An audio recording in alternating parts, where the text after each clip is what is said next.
Because of the immense stature of today's distinguished guest of honor, because we know so much of a wider audience would like to participate in this event, we expanded the invitation list to include students, staff, faculty, and alumni from various departments and schools throughout campus. And I want to thank everyone for being here today for what promises to be an enlightening and I'm sure entertaining conversation. Without question, and I know you'll agree, our guest of honor today has made a real difference on this campus, in our community, in the country, and really in the world at large. Actually, where Eli Broad is concerned, what I just said is actually an understatement, because Eli's impact has truly been remarkable, far-reaching, virtually immeasurable. I guess you could say his impact has been deep as well as broad. No two ways about it. In business, Eli has been wildly successful. You'll be hearing much more today about his noteworthy business achievements. Suffice it to say that he's left an indelible mark, having started 2 Fortune 500 companies from scratch, namely KB Home and Sun America. That would be an achievement, a phenomenal achievement for most people. But Eli Broad is not most people. He's truly exceptional. And he has done us all a favor by compiling his many unique, valuable insights about business and success in a fascinating new book. The title alone makes you think. The Art of Being Unreasonable, Lessons in Unconventional Thinking. Dean Olian and Eli will discuss the book in detail in just a few minutes during a fireside chat portion of this program, so I won't steal any of their thunder. I don't want to be unreasonable. But I do want to say a few words about another aspect of the enormous influence and impact that Eli Broad and his wife Edie have had on our community and on the world. I'm talking about their dedication to a wide range of philanthropies, a spectacularly wide range of philanthropies. The Broad approach to charitable giving is, I think, unconventional and effective. Eli refers to it as venture philanthropy. I like that term. The Broad Foundations have more than $2 billion in assets, and their mission is to advance entrepreneurship for the public good in education, science, and the arts. In a recent interview with Fortune magazine, Eli discussed 3 questions that sum up his approach to making philanthropic investments. 1, will it happen without us? If so, we don't need to invest. 2, will it make a difference 20 to 30 years from now? 3, does the leadership exist to make it happen? And as I thought about this, these really should be the core elements of any large gift, because in fact, that's what can make a difference. When you've identified needs, and the needs can be only fulfilled with your gift. It would be impossible for me to summarize the full range of philanthropic investments made by the Broad Foundations. The list of worthy projects around this country is virtually endless. So I'll mention just a few local projects. The Broads have championed numerous cultural and architectural renewal projects right here in Los Angeles. Eli believes that all great cities need a vibrant, dynamic center, which was the driving vision behind the development of Grand Avenue in downtown Los Angeles. This quote from Eli, I think, captures his passion for the arts, culture, and architecture, and I think is accurate. He said, civilizations are not remembered by their business people, their bankers, or lawyers, or I suspect college presidents. They're remembered by the arts, by the arts. In addition to the greater Los Angeles area, the Broads have provided vitally important support for 3 scientific research centers, a theater, an art center, and another contemporary art museum. Just spectacular what has been done in Los Angeles. Here at UCLA, we're deeply grateful to Eli and Edie for their generous support of the Eli and Edith Broad Art Center, which is right beside us. We're also grateful to the Broads for their critical investments in creating the Joint Center for Translational Medicine at Caltech and UCLA to develop new clinical therapies and ameliorate or cure debilitating ailments. With the help of Eli and Edie Broad, the researchers are hard at work translating basic science advances into the clinical arena. I should also mention briefly that the Broads have also been strong supporters of stem cell research, among many other investments in this promising field, and they have been core, their support, in really moving this field forward in new and important ways. The Broads gave a major gift to UCLA for the Eli and Edith Broad Center for Regenerative Medicine and Stem Cell Research, which opened in 2010. I could go on and on singing the praises of our special guests today, their enormous generosity to this community, to this university, and as I said, really to the nation and world. I'll resist the temptation, and in closing, I want to cite a phrase I've heard Eli use quite a few times, a phrase he's quite fond of: let's move on. It's a phrase that shows how much he values his time and the time of others. So I won't prolong the introduction. I've said enough. Let's move on. So it's now my pleasure to turn the program over to Dean Judy Olian, who will conduct a fireside chat with Eli Broad. Please join me in welcoming Dean Olian and Eli Broad.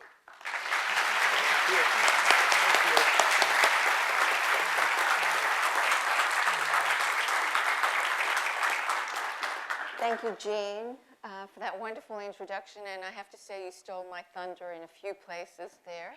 Thanks to everyone for being here, and to Eli. Eli's a giant in all he's accomplished in business, in the community, in LA, in medicine, in the arts. You'll hear this is a person with multiple lives, and you can read about this in this wonderful book, and I'm not getting any royalties, The Art of Being Unreasonable. There's Eli, and there's Jeff Koons' rabbit, which is just wonderful that you can see at LACMA. And I want to just give you the lay of the land. I'll ask quite a few questions of Eli, and then I'll turn it over to you. So I hope that you will not hold back. Eli is not just artfully unreasonable, but very forthcoming in his answers. So I hope that you avail yourself of that. Let's start, Eli, with your background. And I'm always interested in how people today are a product of where they came from.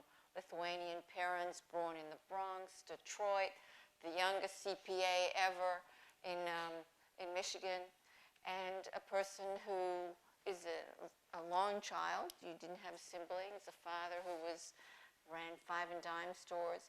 Tell us about how that upbringing made you who you are today. I think it was a combination of all those things, and frankly, getting a good education at Michigan State University. I came from a lower middle class family. I got out of college in 3 years by taking additional courses and going to summer school, and I was in a hurry to get out in the world and get to work. I married at an early age. In fact, I'll have my 50th, we're going to have our 58th wedding anniversary December 19th. Now that merits a clap.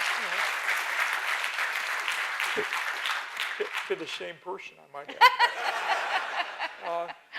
So I was anxious to get out and go to work, and I started in public accounting, and as you probably know by now, after 2 years in public accounting, making all of $67.40 a week, I saw clients of the firm I was with making a lot of money in home building.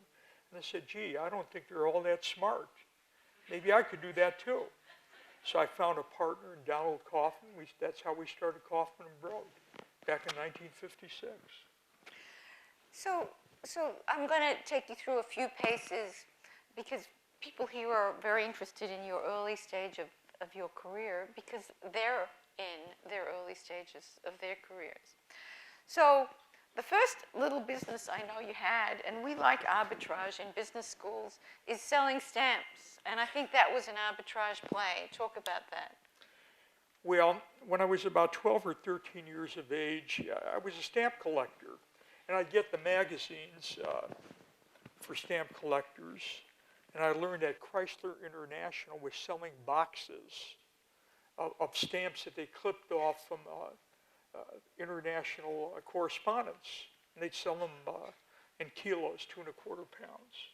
So I said, gee, why don't I go over there? So I took a streetcar to Chrysler International and bought a box and decided to advertise these stamps in stamp magazines. And it was very successful. And people would send me checks, and they thought I was a grown-up and so on.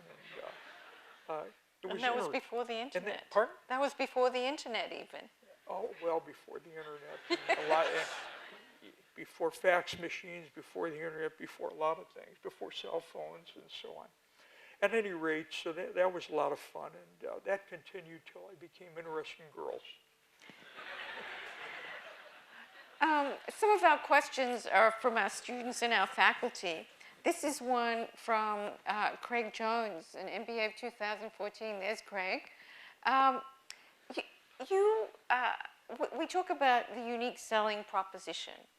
What was it that was the aha moment when you went from accounting to selling tract homes that differentiated you, that made you think that you could be different? Well, I do a lot of research on anything I do. For example, I do read 4 newspapers every day, but in home building, Can you I read specify all. which 4? Pardon? Tell us which 4. Well, the New York Times, Los Angeles Times, Wall Street Journal, Financial Times. And Not Variety or any of those Pardon? things. Not Variety No, or no, people. no. Right. No, and I used to get all the business magazines, which I no longer do now. I get Scientific American, Education Week, and a few other things. At any rate, going back to when I left public accounting, I studied home building, both in the various magazines from the industry, and also visited home builders in other cities, like Dayton, Ohio, Indianapolis, Indiana, and elsewhere. And I said, gee, they're building homes without basements. And the conventional wisdom was no one would buy a home without a basement in the Detroit area. I didn't understand that. So we went ahead and we designed homes without basements with carports and sold them for 20% less. And I still remember that first weekend where we had optioned 2 lots. We bought 2 lots and optioned 15. We sold out over the weekend. And that was the start of Kaufman & Broad. So again, the analogy here is you were in a secure field, CPA, accounting. You went into something totally unknown. Did you have doubts? Why were you so confident, or were you willing to risk losing? Look, I'm a risk taker, and I said, what's the worst thing that could happen? I'll go back to public accounting. Sorry if I offend any accounting majors here, but whatever I do, I always look at the downside. What's the worst thing that can happen if I fail? And one of the thoughts there was, well, if that didn't work out, I'd go back to work in accounting. So along the way, you accumulated 3 lines of business at Kaufman & Broad, home building, insurance, and a cable company. That's correct. Talk about how each of those grew and what you did with the cable company and how you thought about it. We started Kaufman & Broad back in, again, 56. We went public in 1971. And we're the first company in the industry to list on New York Stock Exchange. 61, excuse me. I moved forward 10 years ahead.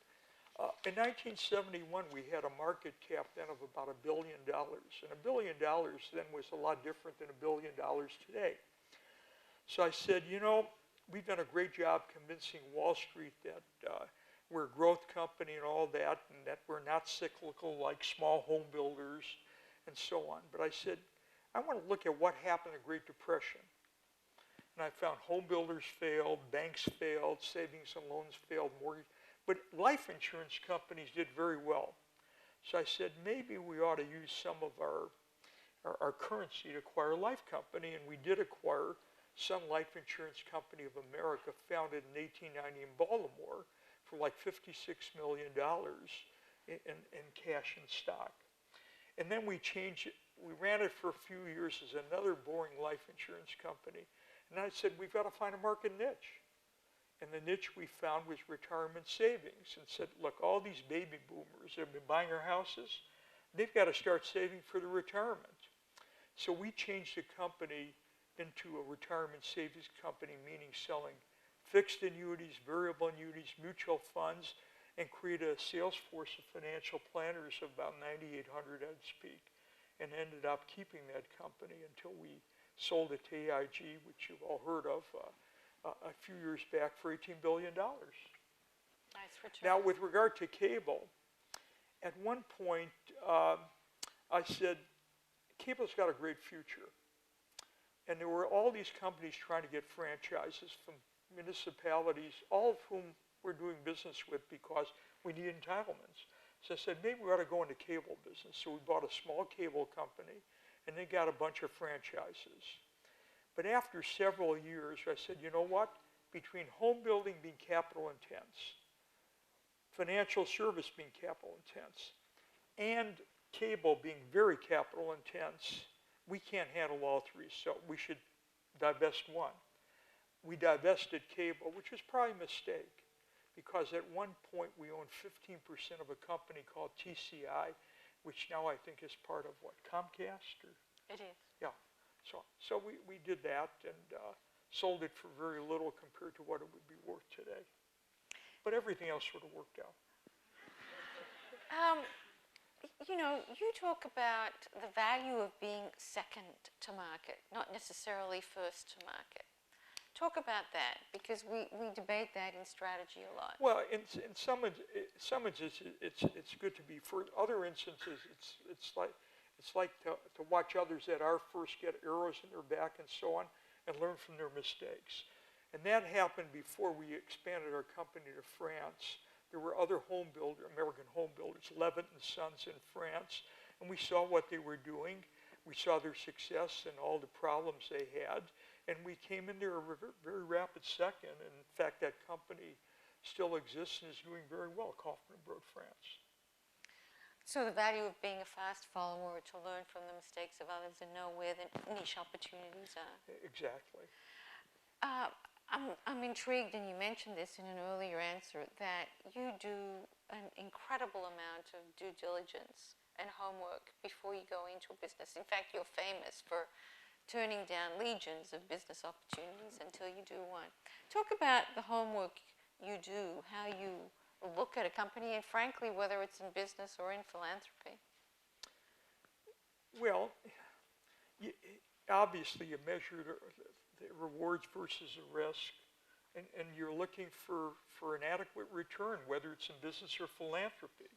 The return in philanthropy is very different. You're looking for returns, whether it's increased student achievement in K-12 education, scientific and medical discoveries, whether it's stem cell research or genomics, or in the arts, educating a far broader public in the arts.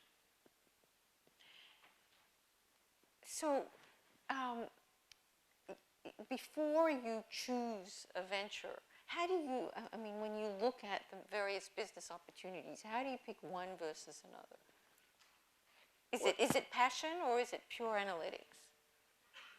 There's not that much passion involved. I think it's pure analysis, and you try to make a rational decision based upon all the information you have and everything you can learn about the opportunities. And you measure the risk, and anything you do, there's risk, and you compare that with the reward and say, what happens if it didn't work out?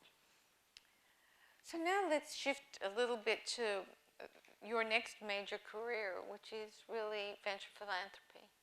And Eli has been somebody I've watched for many years who has been remarkable in bringing business acumen and business discipline, frankly, to philanthropy, in addition to the societal impact. So what are the parallels between how you make business decisions to how you make philanthropic decisions? This is a question from Professor Noah Goldstein. When you're CEO of a public company and you have a supportive board, you can pretty well do almost anything you want within reason. If it makes economic sense, you've got to be concerned with the customer, you've got to be concerned somewhat with society. In philanthropy, you've got far greater concerns because you do not have control, whether it's in education reform, medical and scientific research, or the arts for that matter. So it's different. You have to take those things into account. Jean mentioned, Chancellor Blanc mentioned this a little bit, your 3 principles for investing. And I'd love for you to talk at some greater length about them. Well, the principles are correct, but I got that Larry Summers is on our board. And Larry Summers is very thoughtful, and he said, you know what? Let me tell you about yourself. If someone else is going to do it, you're going to say, that's fine, we're not going to get involved. I said, that's right. 2, he said, you want to make sure it makes a difference 20 or 30 years from now, and that's correct also. And lastly, you want to make sure there are people there that can really make it happen, and leadership is there. So those are three things we look at anything we do. And if you don't see the leaders to run it? We won't do it. We ask for essentially the equivalent of business plan for anything we do. We look at it, we monitor it, we have metrics, and we follow it. We don't just write the check and go away. Some people don't like us following it as closely as we sometimes do. So sometimes in a 4-year grant, you might pull the grant somewhere. Yeah, we rarely do, but we have done that. Yeah, a 4 or 5 year grant. If they're not achieving what they said they would, we'll review it with them and give them a second chance. And if that doesn't work, we'll move on and use the resources elsewhere. And what are the typical metrics that you bring to philanthropy? Is it number of people served? Is it the visibility of the cause? It's different in each area. In scientific and medical research, we just look for the brightest people, like Owen Whitty here at UCLA, or in the case of the Broad Institute, we're partners with Harvard and MIT, Eric Lander, who's our director. And you bet on people like that. You look at what they've done, you look at what others in the field are doing, and you make a decision on who to back. Because, for example, in stem cell research, we're involved in 3 different universities, but there are about a dozen that would like funding, so we picked what we thought were the 3 best, including UCLA. And we're grateful for that. And frankly, the partnerships that have evolved through the Broad philanthropy in stem cell research, including the Harvard-MIT partnership, is amazing. I'm going to just segue for a moment. You're probably already feeling like a crumb and very humbled about what Eli has accomplished, and we've only gotten through half of the things. How do you organize your day and still get 8 hours of sleep, which I know you're famous for? Well, we try to get 8 hours of sleep, and it happens most, but not all the time. How we organize our day. I've got a calendar. We use our time very judiciously. I try not to get into long meetings. Try to keep them relatively short. My typical day starts typically at 6 o'clock or so. When I get to the office, first thing I do is I meet with my chief of staff and go over all the things that are on the agenda, get rid of all the correspondence, talk about who I want to talk to on the phone during the day, and ready to have a lot of meetings set up, and wander through that and try to stick to the schedule as much as I can. Well, I'll add a little bit I've got of a color. second, and by the way, I always have a second shift. On the way to the office, I do read the papers for about 20 minutes, but then when I get home, I probably spend an hour and a half reading what I haven't read during the day. So Eli won't do anything for longer than 3 hours. In fact, we had to budget very carefully here. We wanted him to stay for lunch, and that's not part of the plan. I have a 3-hour rule, and my Yes. wife sometimes doesn't like that rule, but whether it's for weddings, bar mitzvahs, or whatever, but I try to keep it within 3 hours, because some of these things can go on for 4, 5, 6, 7 hours. But talk also about delegation.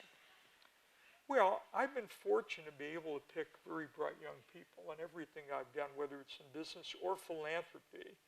And I pick people that are very bright, very smart, street smart at the same time as being intelligent. And I push them to do things they couldn't do. And I'd rather do that than find people with lots of experience. And that's worked out very well for me. For example, when we went into K-12 education reform, I met all of the so-called gurus or experts in Washington. And I found anyone that's been involved in education, public education, more than 10 years, knew all the reasons you couldn't change anything. So I found several people here at UCLA. One was Dan Katzir, who started his life at Dartmouth and Harvard Business School, and ended up here running, after 4 or 5 jobs, the school management program at the Graduate School of Education. And I met him through one of the professors at the Anderson School. And he never had a job more than 2 or 3 years. Well, I got him, and I got another woman that was a PhD candidate here, and they started this activity, 2 of them, and they did a great job, and it grew rapidly, and now we've got about 40, 50 people in that area and a number of very impressive programs. I think it would be interesting for our students here for you to just talk about how you spotted 2 of your chief lieutenants who are very, Jay Weintraub and Bruce Karsh, that are running mega companies now, and how you spotted them and lured them away to take a risk. Okay. And it's worth hearing. Bruce Karsh was the first person we recruited from Albany and Myers. And these were the days when investment banking firms were paying lots of money to people, but equally bright people were at the best law firms. So I learned about Bruce Karsh, and he joined me as my assistant. An assistant meant we'd work together on acquisitions and business planning and so on. And he did a great job, but after 5 years or so, he said, you know what, I want to manage money. So he left and ended up becoming a partner with Howard Marks in Oaktree, which has been a great success. So I said, before you leave, you can't leave until you find someone better than yourself. And he says, you're going to kill me, I'll tell you who it is. His name's Jay Weintraub. So Jay was very different than Bruce, and Jay was on the route to become a partner there, and we met, and I said, look, you can become a partner and walk through that same door for the next 30 years, but wouldn't you rather be a client? It's far more exciting, and so on. So I recruited him, and he was my assistant. He ended up being CEO of Sun America. And I want to be sure that I tell you that they worked really, really hard, but they had an opportunity to rise to some wonderful roles, taking the risk of leaving this very secure law firm partnership and going with something that was very unstructured, but worth thinking about. I want to talk about K through 12 and education for a moment. Why did you get involved? First of all, before I got involved in K through 12, I was involved somewhat in higher education. I was a trustee and then chairman of the board of Pittsburgh College, went to Claremont College, as I was vice chair at one time, State University Board. How I got involved was after spending time in Korea, Japan, China, India, and elsewhere. It was very clear to me 13 years ago that we're doing a very poor job educating our children compared to what was happening in other countries. And we're very self-satisfied. And I said, if we don't change public education, it's going to affect our economy, our standard of living, our society, our democracy, etc. So I said, well, what can we do? I don't know anything about curriculum or how to teach anything. So I said, but we do know things about governance and management. So the first thing we looked at was governance. And I was appalled at what I saw at school boards. 15,000 school boards across America made up political wannabes, well-meaning parents, people representing a labor organization or ethnic group, competing with national education ministries that had very bright people. So the first thing we did was we created an institute to train newly elected or appointed school board members. And that had mixed success. They loved the 8, 9, 10 days they would spend during the summer, and we had a great faculty, including case studies of successful and failing districts. But what we found when they went back, they had the same pressures that they had before. So I said, let's look at management. And at that time, most CEOs or superintendents of urban school districts starts a coach or a teacher, and if they had great political skills and personality, they would end up 30 years later being a CEO of a school district, whether it's called a chancellor or superintendent, without any training in management, labor relations, systems, logistics, and lots of other things. And then I saw they did not pick people from outside of their realm to go and handle those areas, whether it's human resources, finance. So I said, you know what? Let's see if we can start an academy to train superintendents. That's been very successful. And we now have 40 superintendents at urban school districts we've trained, including John Dacey here in Los Angeles, superintendents at state levels in Louisiana, Maryland, Delaware, Rhode Island, and a number of others in urban areas. And then after several years, I said, you know what? I don't see any people with MBAs from Anderson or other similar quality schools going into urban school district management or administration. So we started something called the residency, where we now have about 300 of those people out there working at what I call cabinet level jobs. Including two of our 2012 At least two, graduates. if not more. 2012 only, yeah. Right. And they're doing a hell of a job.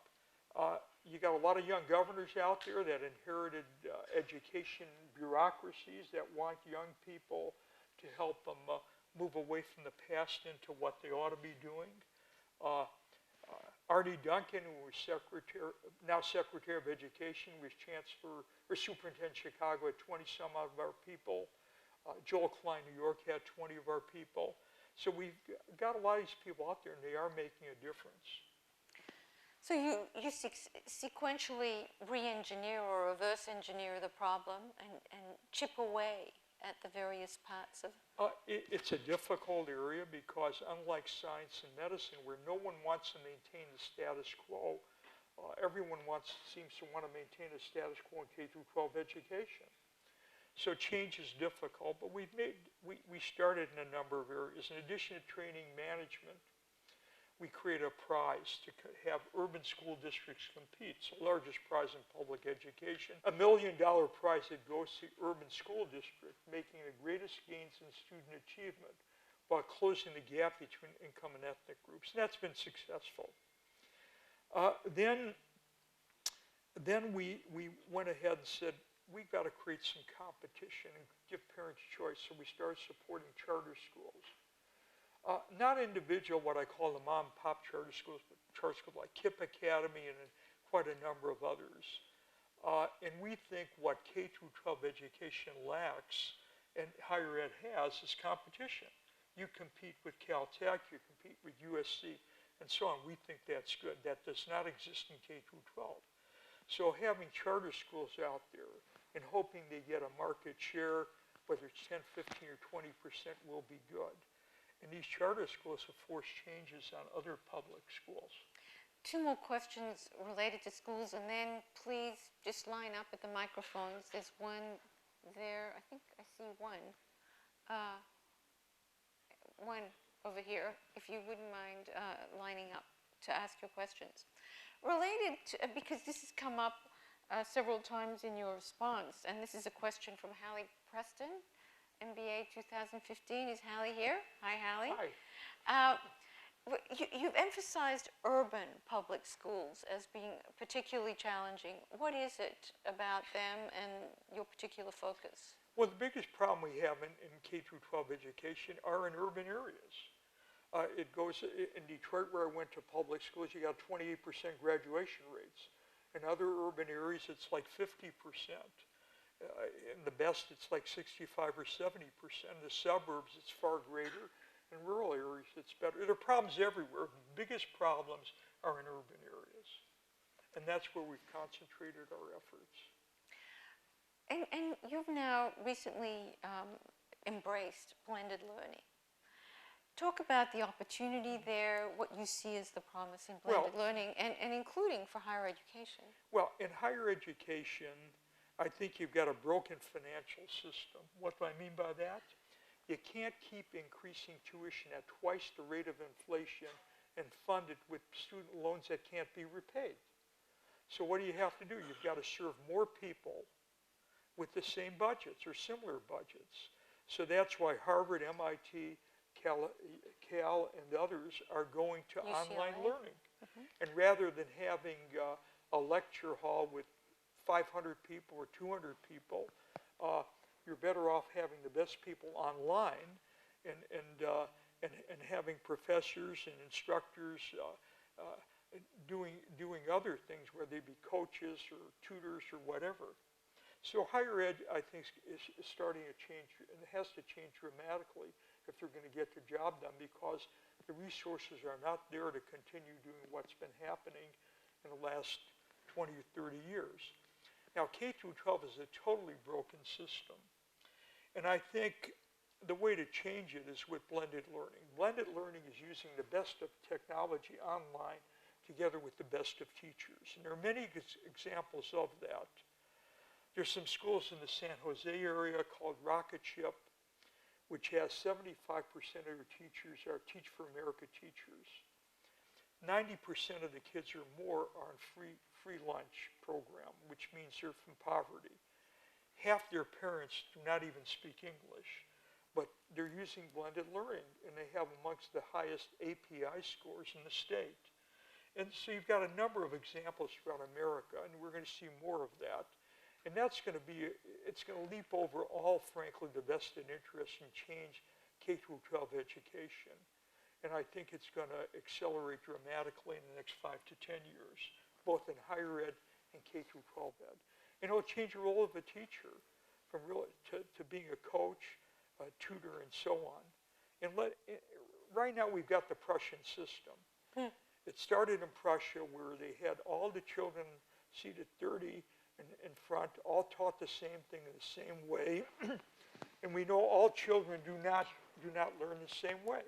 So with blending learning, every child could learn at a different pace. In fact, one of the things we just did in Michigan with the young governor, Rick Snyder, is we created the Michigan Education Achievement Authority, which allowed them to take the worst performing schools out of any school district in Michigan, and they started 2 months ago with 15 schools with 11,000 students.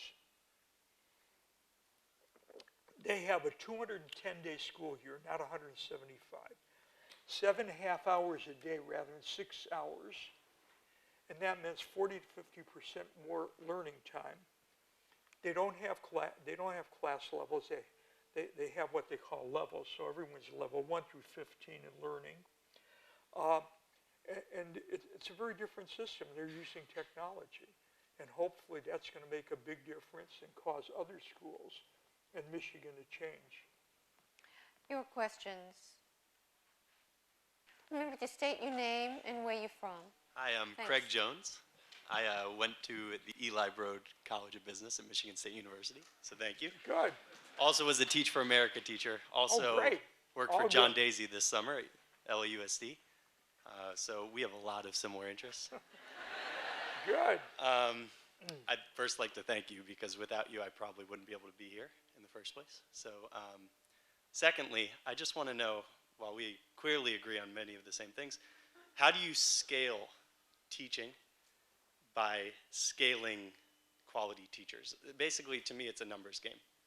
I know that we can make successful schools, but how do we, I know the rocket ship model is great, 50% less teachers, but do you see that as being the biggest hurdle, or do you feel a different hurdle is in the way?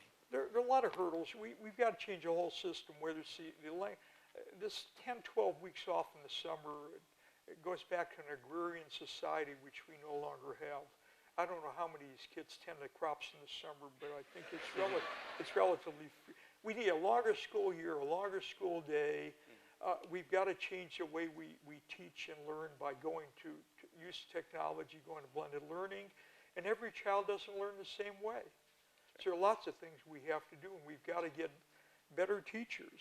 And some of you have heard me say, if it was up to me, I'd close all the ed schools in America and have everyone start as a math major, science major, English major, and after several years, then convince them to go into teaching and then go into pedagogy, which they do in other countries, which we don't do. And frankly, if you look at who goes to ed schools, it's the lowest SAT and GPA scores in the university. And it's a cash cow for many universities. And I think that has to change. Well, we have a wonderful ed school. The new You've got dean a is here. graduate. The new dean You've got a is here. graduate school of education, Yeah, which it's is different. fantastic. Thank you, Craig. Hi, Mr. Broad. Thanks for coming out today and sharing your time with us. My name is Max Flower, and can everyone hear me? Yes. Where are you from, Max? Marina Del Rey. Wasn't what I meant, but that's okay. Yakima, Washington, originally. Okay. You answered part of my question. What are with the K through 12 program, what are the strengths and weaknesses that that program has? And then also, what is your vision for K through 12, say in 5 years or 10 years or even 20? Well, my vision is to have a different classroom. The only thing changing the American classroom, instead of blackboards and chalk, you now have whiteboards with marker pens. So we've got to use technology, and we've got to change the role of a teacher to be a coach and a tutor and so on, have every child use technology and work at different levels in different ways. And the strengths and weaknesses? Of the present system, or? Yeah. Well, you don't have enough parental involvement, for one thing. Two, you've got very bright students in a class that get bored very easily because the teacher has to teach to a certain level for all the kids, and all the kids aren't the same. So you've got the lower part of the class doesn't catch up, and the brightest kids get bored. So you've got to have individualized teaching and learning. Thank you. Max. Hi, Mr. Broad. I'm Arun Rao, class of 2013 from Chicago. My question has to do with governance. Could you talk about, when you are on the private side, how you put together a private board and how you think about an ideal private board versus on the public side, let's say with an arts institution working with a public board, you have no control over who's there, and your strategies of dealing with that? Thank you, Arun. Are you talking about the board of our foundation, or? Yes, the board of your foundation. Well, we selected everyone for a specific purpose. For example, I chose David Baltimore, who was a Nobel laureate in his 30s and was the president of Caltech for scientific and medical research. I wanted someone from labor on our board, so I got Andy Stern, who was a Wharton graduate who headed SCIU. Because of all we're doing, I want someone from labor. I wanted someone from the Hispanic Latino community. So I got Henry Cisneros, who was a former mayor and secretary of education. And I chose a number of other people. Robert Day, because he had a lot of experience running a foundation, I didn't. So I chose everyone for specific reasons rather than just relatives or buddies of mine. And on the private side, when you have a corporate board? When we had a corporate board, again, I got tough people on our board. Carl Reichert, I recall, who was CEO of Wells Fargo at the time. Harold Williams, Yes, your former dean. former dean here and Right. chairman of the SEC, who was a pretty tough guy. In fact, and then I had a few others, some of whom went into government and were not invited after they left government to come back on those boards because they didn't click their heels to the CEO. So I always wanted people that would challenge me, and I was not afraid of people that would ask tough questions. And I found also, when the going gets tough, if you have tough people, smart people on your board, they can be very helpful. And I've seen the opposite of that at AIG, where Hank Greenberg had a lot of people that were his friends and buddies on the board who he could totally control, and when times got tough, they were not helpful. Sounds like you form the board similarly with folks that are expert and challenging. Yes. You want to make a Thank you. contribution, not Right. just agree with everything you say. Thanks, Arun. If we can keep the questions brief so we can get through them. Certainly. Thank you. My name is Joseph Duroni. I'm a part-time student here, but I'm also a full-time attorney working for one of the firms that you built, Sudamerica. So I'm here on my lunch hour. Thank you for that. I also wouldn't be here like the first gentleman who spoke without your leadership. I wanted to ask about your sale of Sudamerica to AIG.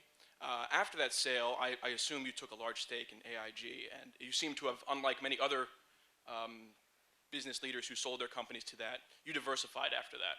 And I wanted to ask what was your thinking, and what was the process that you were able to do that? And how did you avoid getting Okay, burned? we made the decision to sell the firm. I was at that time 66 years of age. We're thinking about international expansion. We explored a lot of things and found it wasn't as easy as I thought it would be.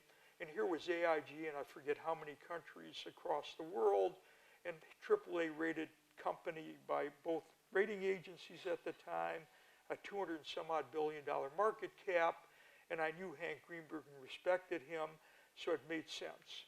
Okay, I agreed to stay on as CEO for 2 years and stay on the board for another year or two.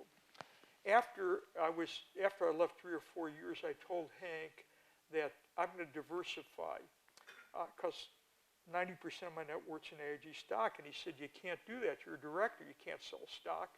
So I said, well, maybe I shouldn't be a director. So I put all the stock, almost all of it in the foundation, and they diversified, and that worked out pretty well.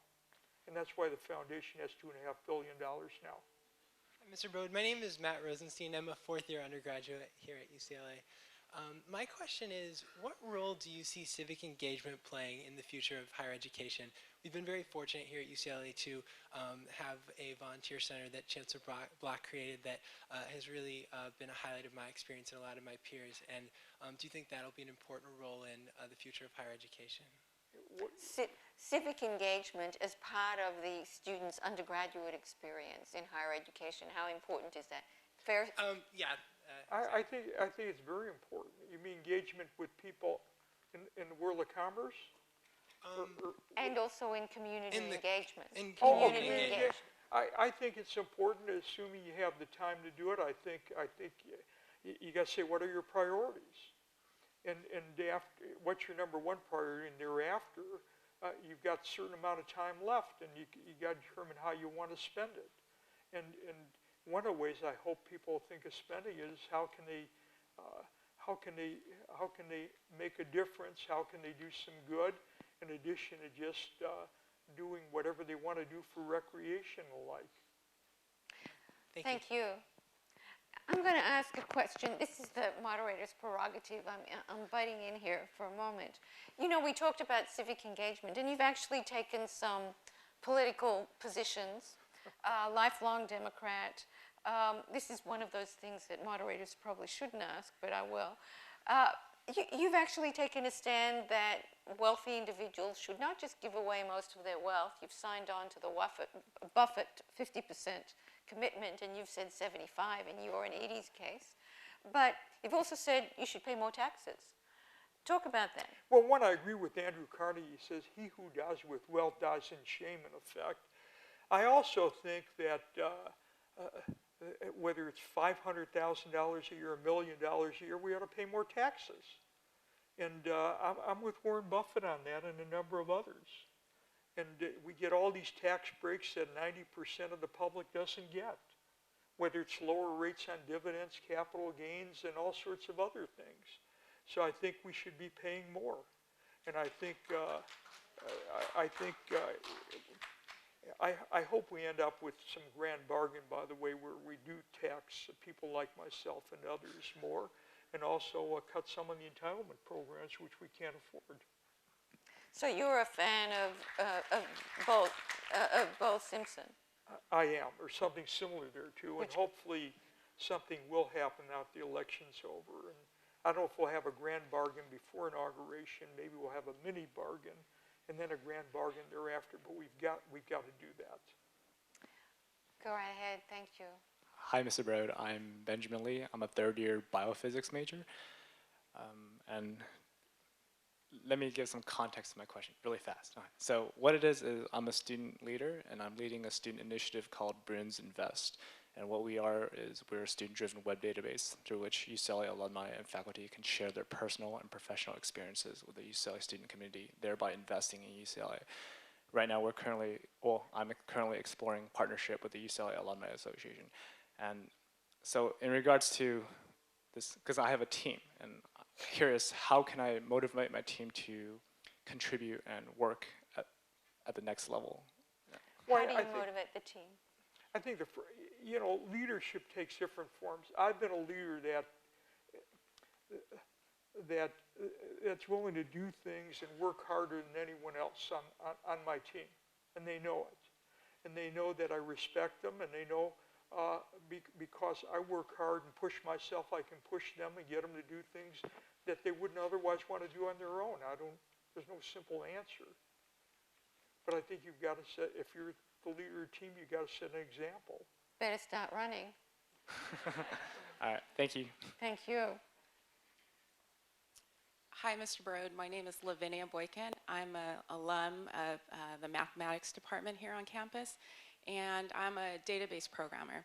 And I work on things that basically help to teach education, innovative tools and technologies, and some of them are teaching foreign language through applications. So we build applications. And I work here on campus. My question is, how do we increase the interest in STEM education, science, technology, engineering, and mathematics? With students, we know we have a shortage of engineers, scientists, mathematicians, and we have baby boomers that are retiring quickly.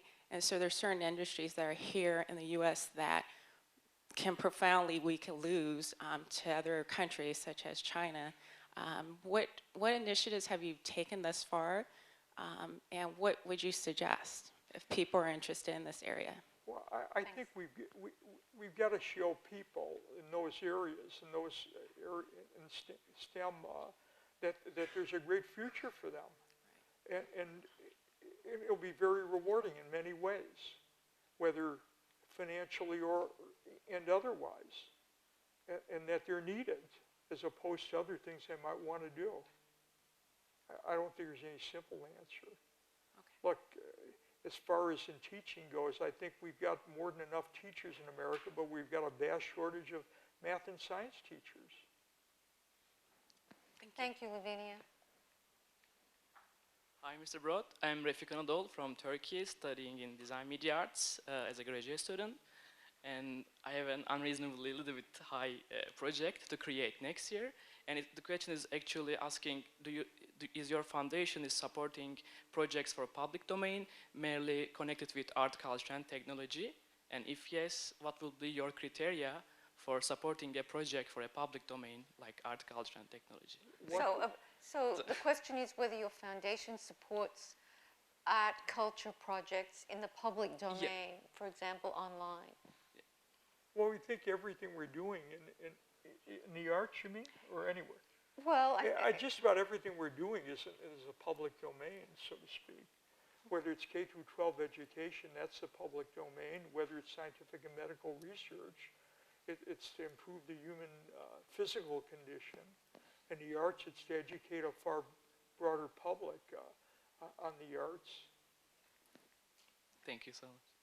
I'm not sure I answered thank the you. question. I think there was a question of whether he should apply for the grant, but I think that might happen, yeah. Go ahead.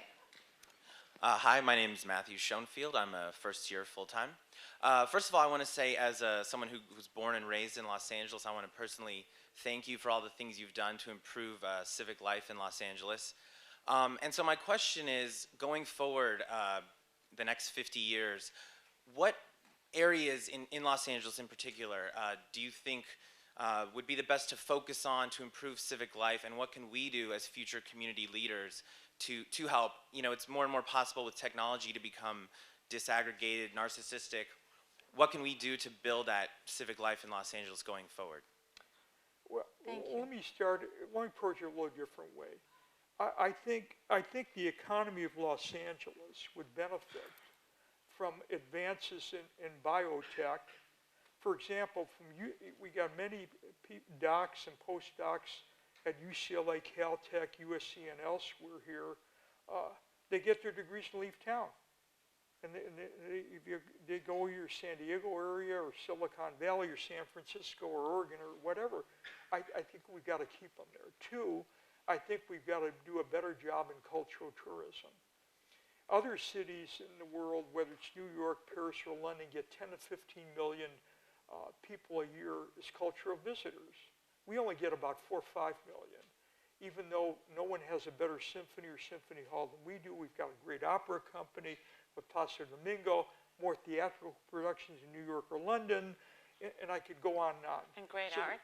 We've got, yeah, and great art institutions, and between UCLA, which is I think number 3 in the nation in arts education or something like that, and the other art schools, the artists, some stay here, some leave.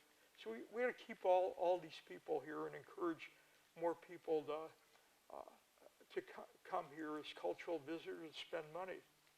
I'm not sure I've answered your question. And talk about the downtown revitalization project that you've led for the last 30 years. I've been involved downtown going back to 1979 when I was the founding chairman of the Museum of Contemporary Art. I've always believed that every great city in the world today or in history has had a vibrant center. Los Angeles has not had a vibrant center. People say, why do people go to Manhattan from the other boroughs, from Long Island, from Connecticut, from New Jersey, Westchester? They go there for culture, they go there for sports, they go there for civic activities and other things. We're finally getting there because we've got two vibrant districts that we did not have 12 years ago. You've got what I call the sports, entertainment, and convention district called LA Live. It gets about 12, 13 million people a year. That didn't happen 12 years ago. And now you've got the cultural and arts district, which is the cultural and civic district, which is really Grand Avenue, with the UArts High School, the three old venues and music center, Walt Disney Concert Hall, Colburn School of Music, the museum we're building in Mocha, and new Civic Park, by the way, which is doing very well between City Hall and the music center, which opened a couple months back. So it's starting to happen. This is why Eli equals LA. He's really built the downtown almost single-handedly. Thank you for the question, and I want to reassure you, UCLA and UCLA Anderson are huge net importers of talent. People come here from far and wide and then stay as a result of UCLA. Okay, last, if you make it very, very quick. Okay. Hi, Mr. Broad. Ronnie C. Wright. I'm conducting research in neuroeconomics. I'm focused on art as it relates to your vision, and you talked about the vibrant center. When you were growing up in school, and this has to do with K through 12, what role do you see art playing in K through 12, and what was the vibrant center in your life, in school, and through that K through 12 experience? What little art there was in those years has disappeared for economic and other reasons. I must admit to you, I did not really get involved in the arts until about 40 years ago. So my first 40 years of my life, I was committed to lots of other things outside of the arts. My wife was the first collector in our family, and I met a number of other collectors in the community that really were teachers, mentors, and I said, gee, this is fascinating. Meeting artists, they have a different view of the world and society than we business people do. And it was a very broadening experience. I got more and more involved. One of the great beauties of reading this book is that you see how many careers and phases of Eli's life there have been and how he continues to grow, never resting on his laurels. Thank you, Ronnie. Art's been a very broadening and educational experience. Collecting is not just buying objects, it's really learning. Hello, Mr. Broad. My name is Francisco Romero. Actually, my question, you mentioned that charter schools were an excellent way of creating competition in public schools. If we were to take that lesson of competition, how would you feel about privatizing them in general and doing away with a public system in the first place? I don't believe in privatizing schools. I believe we should have public schools, whether they're public charter schools or ordinary public schools, and there's a role for private schools and parochial schools and all the rest. I think we ought to change the system, which is broken, and make it far more efficient, and go from what we have into what I would call a high-performing public enterprise. And would you say that vouchers are an additional idea to increase that competition? Well, vouchers would have a limited role. In Florida, Jeb Bush, who I have a high regard for, although I'm a Democrat, he used vouchers. He had vouchers, but he used very few of them. Why? They were a threat to the existing schools. If they didn't shape up, they would lose their students to vouchers. So they have a purpose when many other things fail.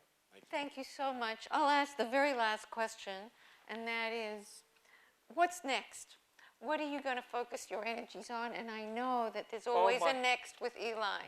My plate is full, and we're going to continue doing what we're doing, K-12 education reform, scientific medical research in the arts, and we're not looking for any other activities. So I've had 4 stimulating careers. I'm working harder now than I did in my business career, enjoying it more because I think we're making a difference in these areas. And I do it because I do want to make a difference. So of all of your careers, you've liked the role best of venture philanthropist? Yes, because it does the most good. Well, I want to thank you for, first of all, for this wonderful conversation, but for what you've done with your life and how much you've impacted communities and the well-being of individuals all around the world. Well, Eli, thank you so much for all those kind words and having me here. It's been my privilege. And we're going to give you a book here, From One Icon to Another. This is a John Wooden book. Oh, thank you. Thank you. Thank you, Judy. Take care. Thank you.